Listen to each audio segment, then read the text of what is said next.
Hi, thank you for tuning in today. We are on our second day of Meet the Team. Today we have with us Rytis Darginavicius. He's our Chief Agricultural Officer, or if you prefer, Chief Equipment Officer. Rytis, thank you so much for being here with us today. Hi. So, as usual, as we did yesterday, there is no script. What we want to do is to show you who are the people behind our core team here at HeavyFinance. And Rytis is for sure a very, very important core team member. So Rytis, before everything else, tell us a little bit about yourself and your background experience, your work experience with heavy equipment, because I know that you have an extensive experience. Yeah, so after I graduated from university, somehow I turned into the agriculture, which was kind of a bit surprising for me because I had no connection, no background with that. And then I joined the local John Deere dealership where I was working for like almost 10 years. And I had different positions, starting from the bottom and going up and kind of understanding more and more in this business. And after some while, there was this idea and this dream to have our own business. And in 2017, I started in a company in Overend, and we started doing basically same agricultural business, but just in our way and the way we're supposed to do with and act with the customers and stuff. And now it's 5 years with that. So in total, 15 years of experience, basically. That's very good. Tell me a little bit more. How did you jump from John Deere to Novorent? What pushed you to open your own business? Well, with all the respect to local John Deere dealership, it's a big company with a good experience and everything, and it gave me a lot. But basically, I think in some time they just become too big and kind of forgot to focus in some ways to the customers and to some employees. And I was feeling that it's not the right thing to do it, and I had my own view. So I kind of decided just to try my luck and go for it, whatever happens. And you saw an opportunity there, of course, right? I mean, yeah, I was in the market every day. I saw that there is a market, local market, exports market, and all that kind of stuff. So there was no doubt that the market exists. The question was if you can find your small part and piece of pie there. And now, after Novorent, or while you're doing Novorent, of course, I know that Heavy Finance started from a seed that you planted in some other members of the core team, right? Yeah. So how did that happen? You identified there was a need in the market, or explain a little bit. Basically, when we already were working at Novorent, we kind of we saw that we have some difficulties with some of the banks, and local banks, they were not interested in the companies who are just growing and going up fast, even if they have good numbers and everything. And I always felt like, we are just too small, and when we need some additional, financing, I mean, we cannot get it fast, and this was stopping our business. And I saw that, if we could get it, we could go even faster. So I knew Lymanus from some years ago, and I knew that he had a company with financing and crowdfunding. And I had this idea that basically, if crowdfunding can finance, I don't know, give loans to the companies and I don't know, Fridges and cars and whatever. everything. Why cannot it work in ag business or machinery business? I mean, it's basically the same thing. We have some collateral, we have good numbers, we have all that kind of stuff, and nobody explored it yet. So I had this idea already for some while, and first I kind of tried to write an email to Lymanus and get him interested in, but it turned out that I didn't get any response, and I thought, okay, maybe it's it's not the right idea. And about a year later, we went for skiing together, and I said, listen, I had this idea. I wrote you an email. I mean, what the hell, What else do I have to Yeah, do I to mean, be listened to me? if it's a bad idea, just tell me, it's a bad idea, And he said, no, it's actually a good idea. And after this trip, we kind of started developing it. And like in a month or so, there was a company which already was starting to do this. And it seems it's going quite okay till now, So let me ask you something. I'm going to ask you the same question I had in my mind the first time that Lymanus talked to me about heavy finance. Yeah. So when he said, okay, look, we are financing farmers to buy equipment, right? To buy tractors and all that stuff. And the first thing that stuck to my mind was, yeah, but as I understand, and we are in the European Union, government is subsidizing heavily farmers to buy this, right? So there should be a lot of capital in the market to buy equipment. The EU subsidies, it exists, but it's not so easy to get it. I mean, you have to make a project, you have to have an investment plan, you have to commit to do it like for the next 5 years and stuff like that. There are a lot of requirements to do it, And for example, if you have a short-term need for cash or whatever, I mean, it's not helping you at all. I mean, these are just for long-term investments, and also, I mean. Where did this idea also came in from? We had many cases where a customer comes in and he says, listen, I'm ready to buy a combine from you, and this is like April, and he says, I can pay like 20% or so, and the rest I can pay after the harvest. And for us as a company, it used to be like this, can we finance him from our own money till this end of harvest, or we don't sell? And in such situation, if there is a possibility for short-term, loan, I mean, it solves a lot. It helps us sell. Customer gets the equipment. He has, the plan of payment and everything structured like it's supposed to. I mean, win-win situation. And why they don't go to the bank? Because I would say, okay, if you're a farmer, I go to the bank. I say, look, I have this business. It's healthy. I have, land, a piece of land. Please give me money to buy a truck. I think they feel the same as we did in our company, to go to the bank. First of all, if the amount is too small, like 20 or 30,000 or 50, maybe sometimes, for the bank, it's not necessarily interesting business, first of all. Second of all, if you go to the bank, you already know that it will take like, I don't know, minimum 3 weeks to submit all the papers, to answer all the questions to the analytics and everything. And it's just taking way too long. If you need it now and you're ready for it and you need to make a decision, I mean sometimes you don't have that much of a time, So it's I think that's the key issue. If there is a faster, more efficient solution for financing, it can be more expensive, but for example, I'm ready to pay more expensive, but just to have less headache, for that. And there's an opportunity cost, of course, right? Yeah, for sure. But you had some cases where some farmers could not get a loan in the bank. Yeah, for sure. I mean, we had some cases where look at his balance sheet. It's a healthy, financing situation and everything. But for example, 2 years ago, he was late for 2 months, one payment of his previous loan, and the bank says no.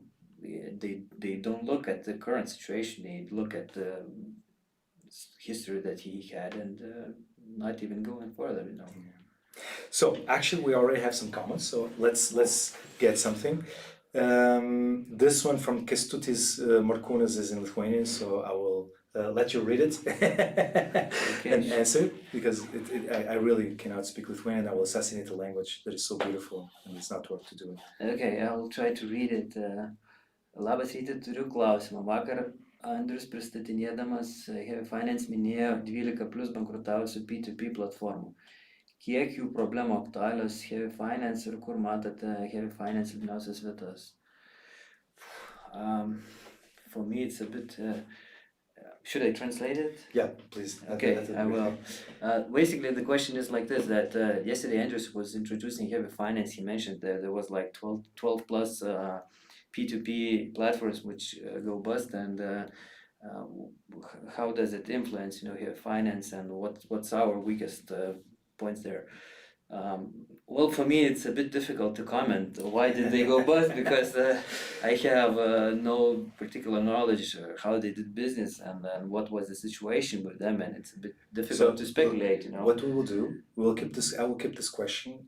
We'll have Lyman on the show later on Friday, so he can answer for sure this question a little bit better, since like Andres, he's in the P2P crowdfunding business for quite some time, so he has a lot more experience. And for now, let's focus on farming and equipment, and this is okay. Yeah, that's my topic. I can speak till the morning, with this one.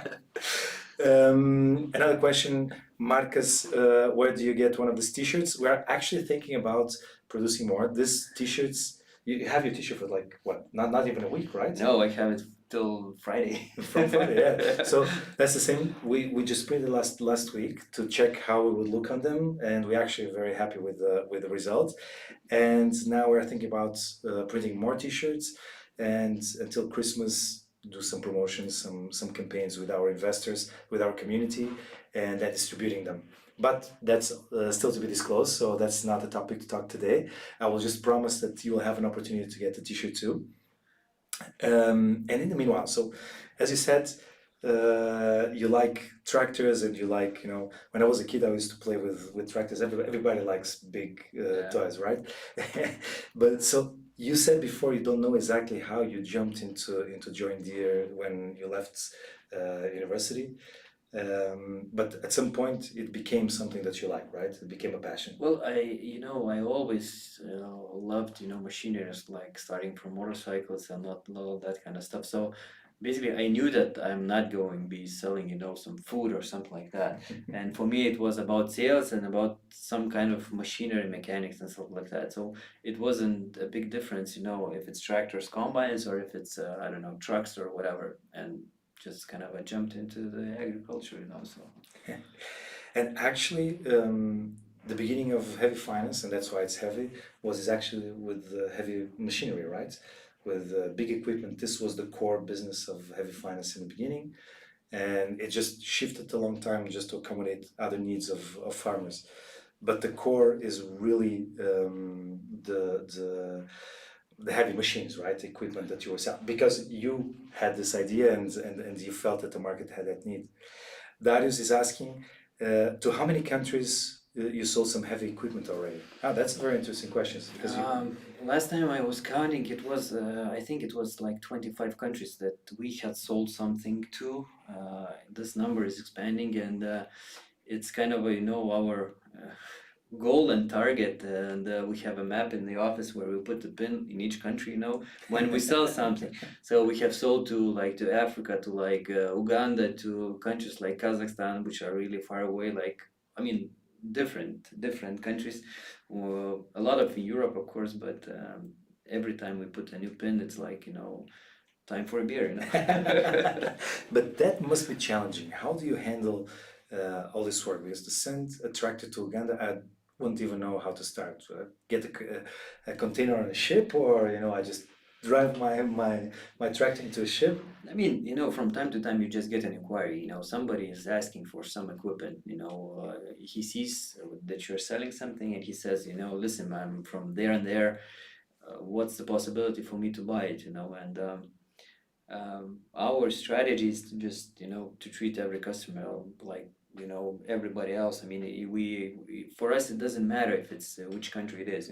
If it's like a country where we sell a lot and we know already can give him like an instruction, it's gonna cost this much to ship it, this much for the customs, and stuff like that. If it's some new point on the map, then we just kind of find out. And I mean, in these days, you can send anything to anywhere. I mean, we have a online parts shop. We have sold some parts to Japan. I mean, to Brazil even.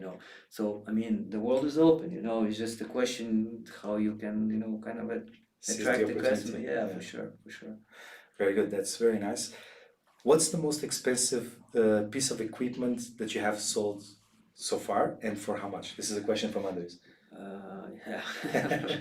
I think the most expensive machine was the combine that we sold, I think, this year, and it was 285 or 295,000 euros, and it was sold here in Lithuania. So it was pretty new, and customer is enjoying it. Let me ask you another question now from my side, of course. I know that you're fully focused on your business, Novorent, that deals exactly with heavy machinery and equipment. But I also noticed that in every single important moment of heavy finance, you're there, right? When we need to have like meetings, and this means traveling 100 kilometers for you just to be here with us and to be part of the team.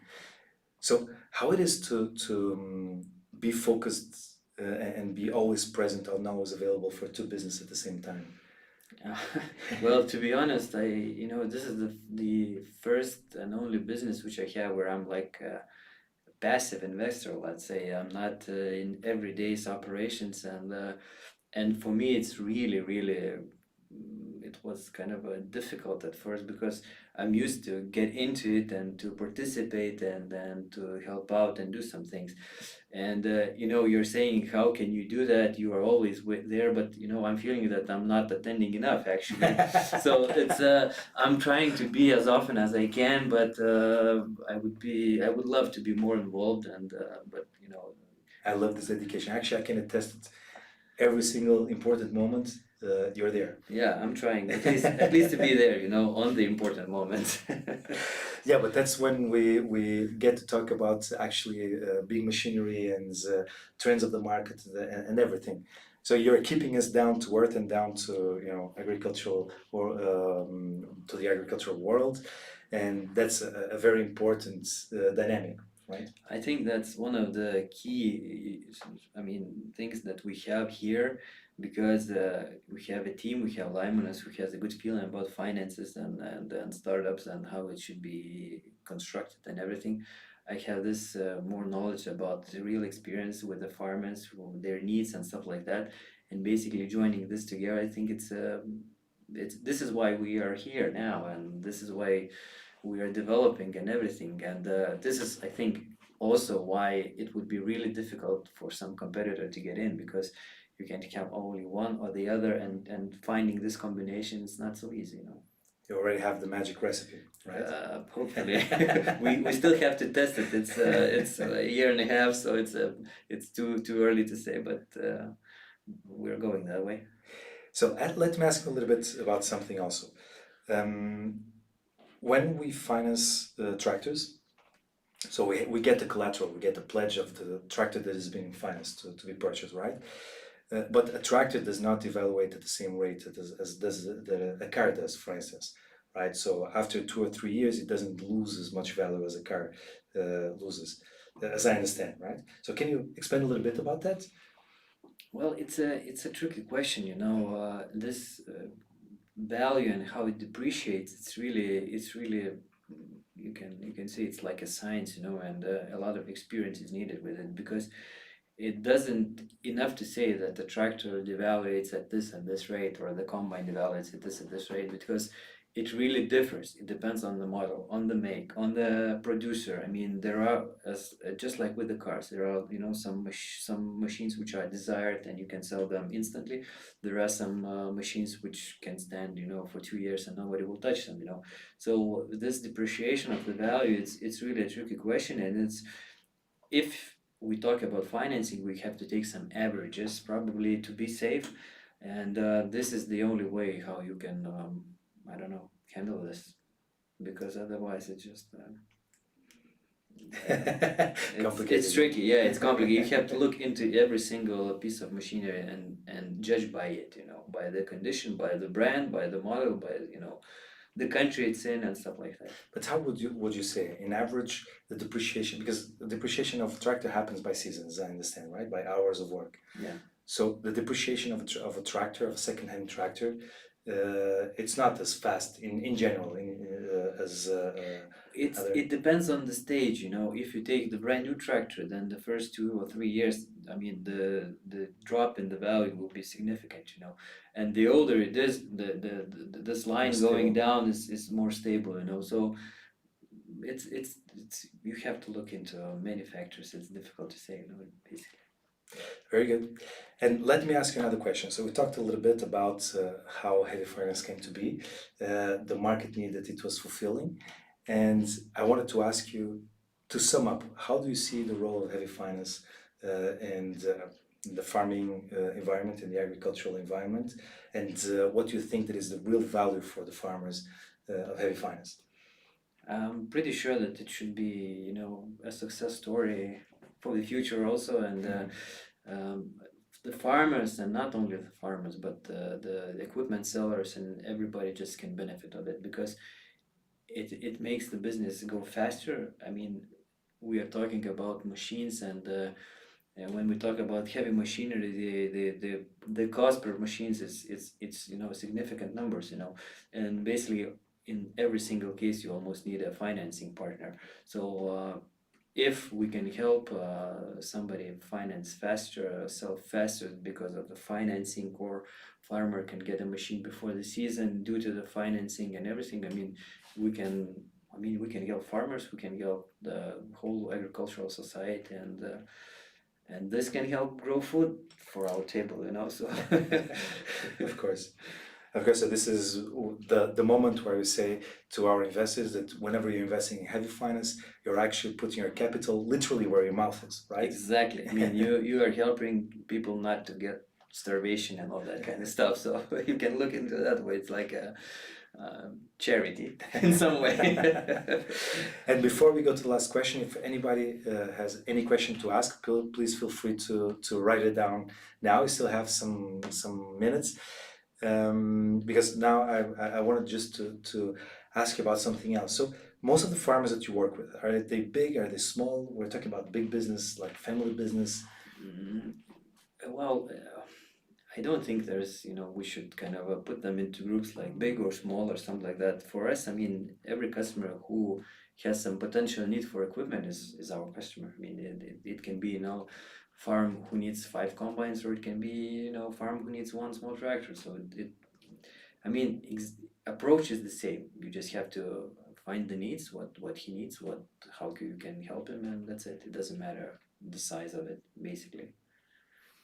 But in the end, every single one of them has a family, and it's a real business. It's growing their crops, right? And if they don't get the harvester, if they don't get the combine, then that could be properly bad for the businesses, right? Yeah, agriculture is tricky business because it all depends on the weather. You can make everything right, make everything in time, and if you don't have the right weather, you can make no money, or you can lose the money, and have no crops and stuff like that. So basically, we want to help the farmers that at least they will be not dependent on the machinery. At least they will have the tools to pick up this what they have grown, and it's enough for them to look for the weather conditions and try to figure that out. So at least they can be sure that machinery is there and they're ready to take it when it's good to go. Very good. It sounds very good. Rytis, thank you so much for coming here today with us. It was a fantastic talk. As always, these interviews are unscripted, so that we can actually do an organic interview. We talk about everything as it goes, and everything we need to talk about, right? And give a context today to Rytis Darginavicius. Tomorrow we have Thomas with us, and he will also talk a little bit about sales specifically. But that's for tomorrow. Today, thank you so much for tuning in. Rytis, once again, thank you so much for being here with us. Thank you for having me.